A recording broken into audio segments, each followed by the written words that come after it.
Bugün 8 oktyabr, Ümumdünya Görmə günüdür.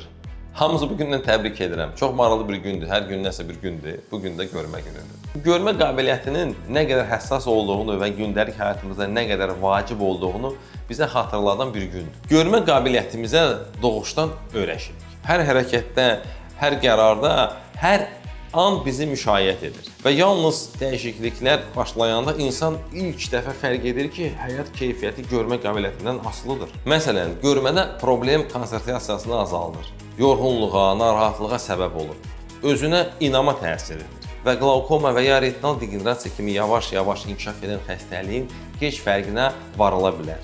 Buna görə mütəmadi olaraq müayinələr vacibdir. Hər şey yaxşı görünsə belə.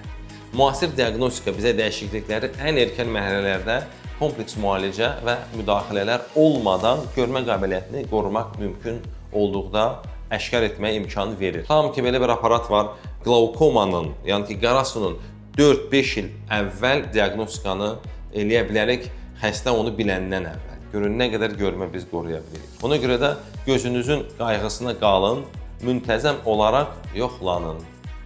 Bu şəklə diqqətlə baxın. Bir Coca-Cola qutusu görürsünüz və çox güman ki, qırmızı rəngdə. Amma əslində burada bir dənə də olsun qırmızı piksil yoxdur. Yalnız qara, ağ və firuzəyi. Niyə hələ də qırmızı görürük? Çünki beyin Coca-Cola'nın qırmızı olmasına alışıb.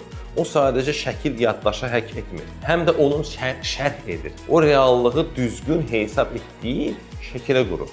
Buna rəng sabitliyi deyilir. Və bu bir daha sübut edir. Biz sadəcə baxmırıq. Beynimiz nəyə inanırsa onu da görür. Deməli, həmin bu şəkili böyüdəndə böyüdün və görəcəksiniz ki, qırmızı rənglər yavaş-yavaş yox olur və ağ-qara ancaq olur. Deməli, burada görəcəksiniz ki, beyin əslində doğrudan da nə görmək istəyirsə onu da görür. Çox vaxt həyatda da eyni şey olur.